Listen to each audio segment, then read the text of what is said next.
Episode 42۔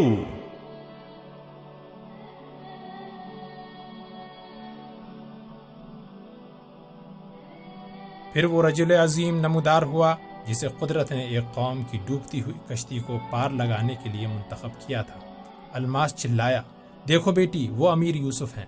اور میمونہ اپنے دل میں کہہ رہی تھی، اندلس کے محسن، آج میری قوم کی لاکھوں بیٹیاں تیری راہ دیکھ رہی ہیں، خدا کی رحمتیں ہر قدم پر تیرا ساتھ دے۔ الماس نے کہا، بیٹی ادھر دیکھو، وہ سیر بن ابو بکر ہے، وہ سعد کا بہترین دوست ہے اور مناقش کا ہر سپاہی اس پر فخر کرتا ہے۔ اور میمونہ کے دل کی گہرائیوں سے دعا نکلی، میرے بھائی، خدا تیرا حامی اور ناصر ہو۔ الماس نے کہا، تمام فوج کو دیکھنے میں ابھی کافی وقت لگے گا اور میں آپ کو غرناطہ پہنچاتے ہی ان مجاہدین کے ساتھ شامل ہونا چاہتا ہوں۔ میمونہ نے کہا، اچھا چچا جان، چلو۔ الماس نے گھوڑوں کو چابک رسید کیا اور بگھی ہوا سے باتیں کرنے لگی۔ زلاقہ۔ راستے میں جگہ جگہ لوگوں کے ہجوم مسرت کے نعروں کے ساتھ مرابطین کی فوج کا استقبال کر رہے تھے۔ معتمد کے بیٹے اور سلطنت کے بڑے بڑے عہدیدار ہر منزل پر ان کا خیر مقدم کر رہے تھے۔ جب یہ فوج اشبیلیہ کے سامنے نمودار ہوئی تو ہزاروں مرد، عورتیں اور بچے شہر سے باہر ان کی راہ دیکھنے کے لیے جمع تھے۔ معتمد اور اس کے وزراء نے بھی شہر سے باہر نکل کر ان کا خیر مقدم کیا۔ امیر یوسف کے قیام کے لیے اشبیلیہ کے شاہی محل کو خاص طور پر سجایا گیا تھا، لیکن اس نے فوج کے ساتھ شہر سے باہر ایک کھلے میدان میں ڈیرا ڈال دیا۔ الفانسو نے ان دنوں سرقستہ کا محاصرہ کر رکھا تھا۔ امیر یوسف نے اس کے نام اس مضمون کا ایک خط لکھوایا، میں نے سنا ہے کہ تم اندلس کے بعد افریقہ فتح کرنے کا ارادہ رکھتے تھے۔ میں وہاں تمہارا انتظار نہ کر سکا، اب میں خود اندلس پہنچ گیا ہوں۔ تمہارے لیے صرف 3 راستے ہیں، اسلام قبول کر لو تو تم ہمارے بھائی ہو، اگر یہ منظور نہیں تو تمہیں جزیہ دینا پڑے گا، اگر یہ بھی منظور نہیں تو جنگ کے لیے تیار ہو جاؤ۔ الفانسو طاقت کے نشے میں چور تھا۔ اس نے اس خط کے جواب میں لکھا کہ تم موت کی تلاش میں یہاں آئے ہو، اندلس میرا ہے اور دنیا کی کوئی طاقت اسے مجھ سے نہیں چھین سکتی۔ اگر تمہارے سپاہی اپنی زندگی سے بیزار نہیں ہو گئے تو اب بھی موقع ہے کہ وہ اپنے ملک واپس چلے جائیں۔ اس خط میں الفانسو نے امیر معتمد کے متعلق بھی نہایت نازیبا الفاظ استعمال کیے تھے۔ جب یہ گستاخانہ تحریر امیر یوسف کے دربار میں پڑھ کر سنائی گئی تو اشبیلیہ کے شاعر، ادیب اور انشا پرداز جو مجلس میں موجود تھے تلملا اٹھے۔ معتمد کی درخواست پر امیر یوسف نے ان لوگوں کو اس خط کا موضوع جواب لکھنے کے لیے کہا۔ اگلے دن دارالانشا کے کاتب نے امیر یوسف کے آگے کاغذات کا ایک پلندہ رکھ دیا۔ یہ کیا ہے؟ امیر یوسف نے سوال کیا۔ کاتب نے جواب دیا، عالیجا، اشبیلیہ کے مشہور و معروف انشا پردازوں نے الفانسو کے گستاخانہ خط کے جواب لکھے ہیں، آپ انہیں دیکھ لیجئے، جو جواب حضور کو پسند آئے وہ بھیج دیا جائے، اگر اجازت ہو تو میں پڑھ کر سنا دوں۔ امیر یوسف غصے اور پریشانی کی حالت میں حاضرین مجلس کی طرف دیکھ رہا تھا۔ کاتب نے ذرا جرت سے کام لیتے ہوئے ایک کاغذ اٹھایا اور کہا، حضور، یہ جواب سلطان اعظم کے دربار کے ایک بہترین شاعر نے لکھا ہے، مطلع عرض ہے۔ امیر یوسف نے کہا، الفانسو کے خط کا جواب اشعار میں لکھا گیا ہے؟ ہاں حضور، اس ناموز شاعر نے 300 اشعار لکھے تھے، میں نے 180 اشعار کاٹ دیے ہیں۔ ایک شاعر نے اٹھ کر کہا، حضور پر نور، اگر اجازت دیں تو میں خود اپنا کلام پڑھ کر سنا دوں۔ اور امیر یوسف کے جواب کا انتظار کیے بغیر شاعر نے کاتب کے ہاتھ سے کاغذ چھین لیا اور مترنم آواز میں اپنا کلام سنانے لگا۔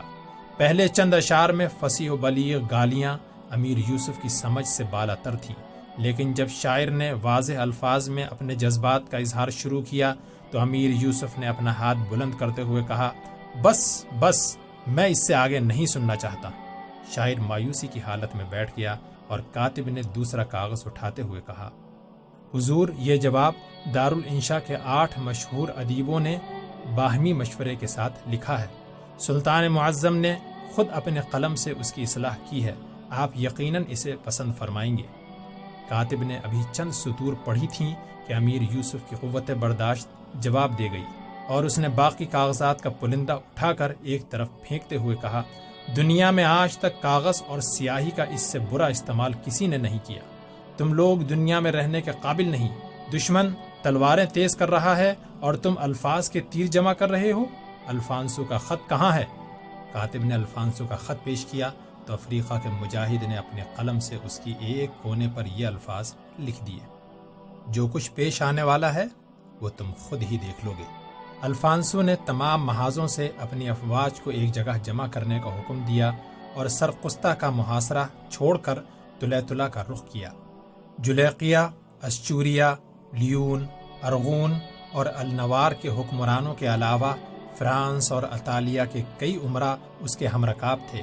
طلیطلہ پہنچ کر اس نے ٹڈی دل فوج کی طرف دیکھا اور کہا: اس فوج کے ساتھ میں انسانوں، جنوں اور اگر فرشتے آسمان سے اتریں تو ان کے ساتھ بھی لڑ سکتا ہوں۔ اس کے پیادہ اور سوار فوج کی تعداد 50,000 اور بعض مورخوں کے بیانات کے مطابق 80,000 تھی۔ امیر یوسف نے اس کی پیش قدمی کی اطلاع ملتے ہی اشبیلیہ سے کوچ کیا۔ بطلیوس سے چند کوس دور زلاقہ کے میدان میں فریقین نے ایک دوسرے سے کچھ فاصلے پر پڑاؤ ڈال دیے۔ بطلیوس اور اشبیلیہ، مالقا اور غرناطہ کے حکمران امیر یوسف کے جھنڈے تلے جمع ہو گئے تھے۔ المریا اور مرسیہ کے امراء کو حسن اللیث کے عیسائیوں نے پریشان کر رکھا تھا، تاہم انہوں نے متحدہ محاذ کے لیے اپنی تھوڑی تھوڑی فوج بھیج دی تھی۔ مرابطین اور ملوک الطوائف کے لشکر کی مجموعی تعداد کے مقابلے میں دشمن کی فوج تقریباً 3 گنا زیادہ تھی۔ افریقی اور اندلسی افواج کے پڑاؤ ایک دوسرے سے قریب 3 میل دور تھے اور ان کے درمیان ایک پہاڑی حائل تھی۔ ماہ رمضان 480 ہجری جمعرات کے دن جبکہ اسلامی لشکر دشمن پر حملے کی تیاریاں شروع کر رہا تھا، الفانسو نے امیر یوسف کے نام پیغام بھیجا کہ کل جمعہ ہے اور یہ تمہارا مقدس دن ہے، اس کے بعد اتوار ہمارا مقدس دن ہے، اس لیے یہ بہتر ہوگا کہ ہم طاقت آزمائی کے لیے دوشنبے کا دن مقرر کریں۔ امیر یوسف نے دشمن کا یہ مطالبہ مان لیا، لیکن اسے معتمد کا یہ پیغام ملا کہ دشمن ضرور دھوکہ دے گا، اس لیے آپ خبردار رہیں۔ چنانچہ امیر یوسف کی فوج جمعے کی نماز کے لیے کھڑی تھی کہ الفانسو نے اچانک پہاڑی کی دوسری طرف اندلس کی فوج کے پڑاؤ پر حملہ کر دیا۔ معتمد نے پہلے ہی اندلس کی سپاہیوں کو خبردار کر رکھا تھا، لیکن یہ حملہ اس قدر شدید تھا کہ ان کے پاؤں اکھڑ گئے اور اندلس کی بیشتر فوج بطلیوس کی طرف پسپا ہونے لگی۔ ملوک الطوائف میں سے صرف معتمد ایسا تھا جس نے میدان چھوڑ کر بھاگنا گوارا نہ کیا۔ اپنے امیر کی بہادری دیکھ کر اشبیلیہ کے سپاہیوں کی غیرت نے جوش مارا اور وہ بھی ڈٹ کر لڑنے لگے۔ اندلسی فوج کے منتشر دستوں کا صفایا کرنے کے لیے النوار کی فوج کو کافی سمجھ کر الفانسو کے سواروں نے پہاڑ کے گرد چکر کاٹ کر امیر یوسف کی فوج کے میمنہ اور میسرہ پر حملہ کر دیا۔ اس عرصے میں مرابطین کو تیاری کا موقع مل چکا تھا، تاہم یہ حملہ اس قدر زوردار تھا کہ مرابطین کو پیچھے ہٹنا پڑا۔ مسلمانوں کو پسپا ہوتا دیکھ کر عیسائیوں کے حوصلے بڑھنے لگے اور لیون اور فرانس کے سواروں کے دستے مرابطین کے لشکر کے بائیں بازو کو تتر بتر کرتے ہوئے قلب تک پہنچ گئے۔ عیسائیوں کو اپنی فتح کا یقین ہو چکا تھا۔ پہاڑی کی دوسری طرف اہل اشبیلیہ بھی مایوسی کی حالت میں لڑ رہے تھے۔ النوار کے سپاہی ان سے کہہ رہے تھے: تمہارے حلیف میدان چھوڑ کر بھاگ رہے ہیں، اب ہتھیار ڈال دو، خودکشی سے کوئی فائدہ نہیں۔ ان مایوس کن حالات میں بھی ایک شخص کو اسلام کی فتح پر کامل بھروسہ تھا اور یہ امیر یوسف تھا۔ وہ اطمینان سے اپنے ایک جرنیل سے کہہ رہا تھا: سیر، یہ جنگ میری توقع سے پہلے ختم ہو جائے گی، فوج کو آگے بڑھنے کا حکم دو، سعد سے کہہ دو کہ وہ اپنے دستے اندلسی سپاہیوں کی مدد کے لیے لے جائے، ہم پہاڑ کی دوسری طرف ملیں گے۔ امیر یوسف یہ کہہ کر لشکر کے عقب میں پہنچا اور محفوظ دستوں کے 5,000 سواروں کو لے کر ایک طرف نکل گیا۔ ایک طویل چکر کاٹنے کے بعد وہ نصرانی لشکر کے پڑاؤ کے عقب میں جا نکلا۔ بربری سواروں نے پڑاؤ کے محافظوں کو آن کی آن میں تہہ تیغ کر دیا اور خیموں اور سامان رسد کے ذخیروں کو آگ لگا دی۔ اس کے بعد اس نے دوبارہ میدان جنگ کا رخ کیا اور پھر ایک چکر کاٹ کر دشمن کی فوج کے میمنہ پر حملہ کر دیا۔ اتنی دیر میں سعد بن عبد المنعم اندلس کے لشکر کی مدد کے لیے پہنچ چکا تھا اور اس کے اسودی دستے اہل اشبیلیہ پر النور کے سپاہیوں کی یلغار روکنے کی کوشش کر رہے تھے۔ اچانک دائیں طرف یکے بعد دیگرے 500 سواروں کی 2 ٹولیاں نمودار ہوئیں اور انہوں نے اللہ اکبر کا نعرہ لگا کر دشمن پر حملہ کر دیا۔ سواروں کا ایک اور دستہ بائیں طرف سے نمودار ہوا اور انہوں نے بھی کسی توقف کے بغیر دشمن پر دھاوا بول دیا۔ یہ تازہ دم سپاہی الموریہ، مرسیہ اور غرناطہ اور الفجارہ کے پہاڑی علاقوں کے رضاکار تھے۔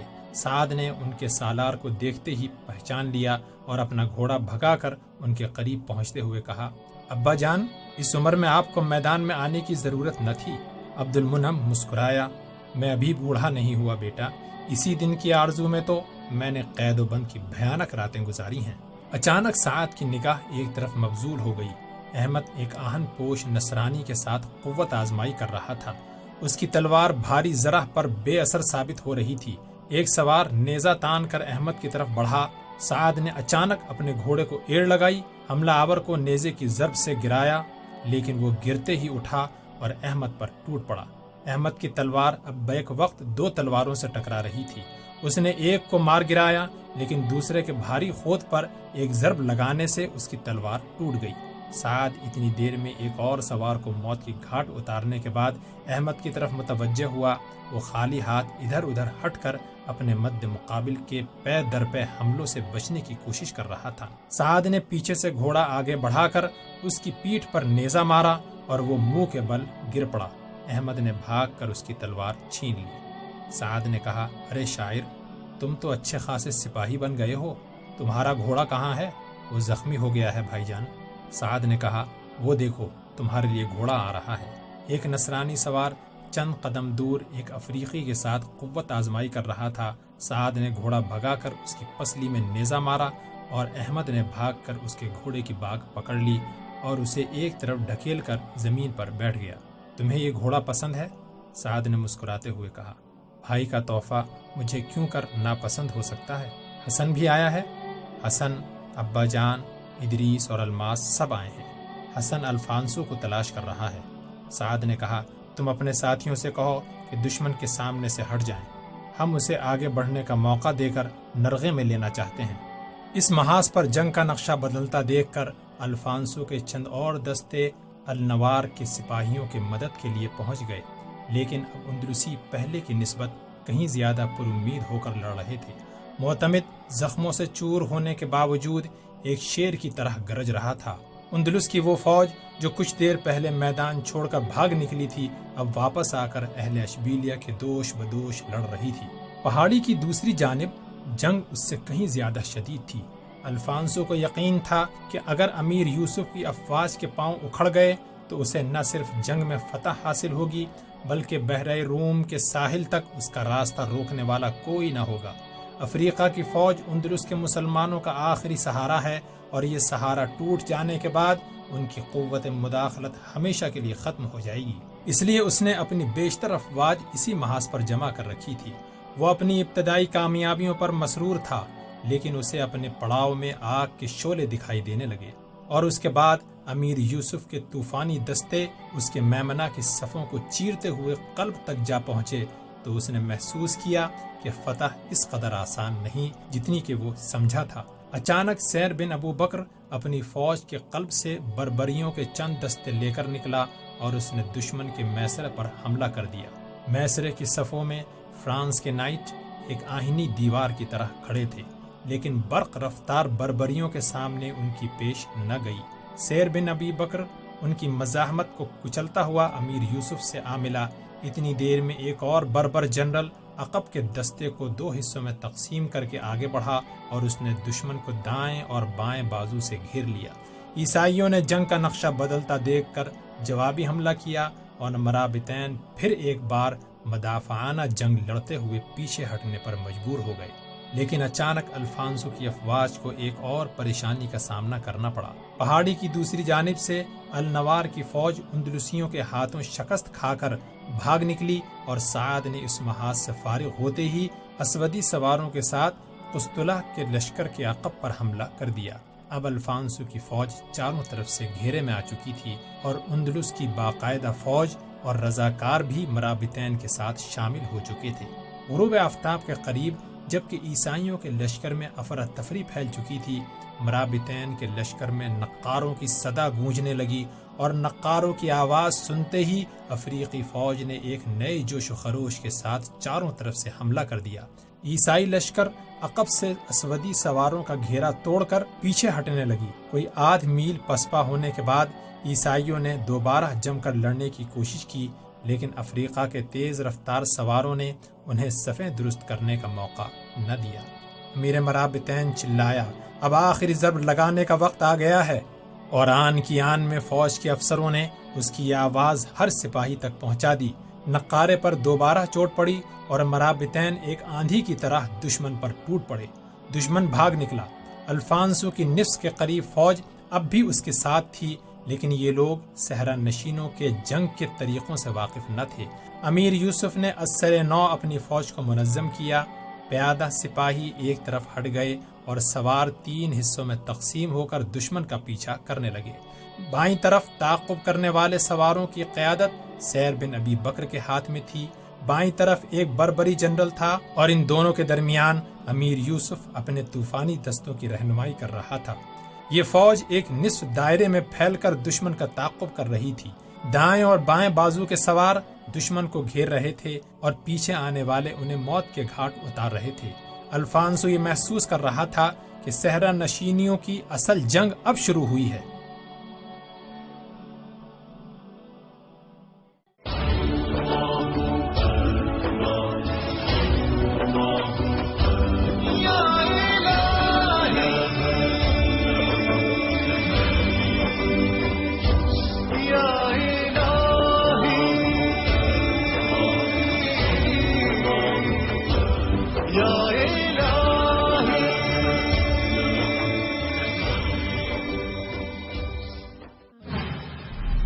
پیشکش رہبر ٹی وی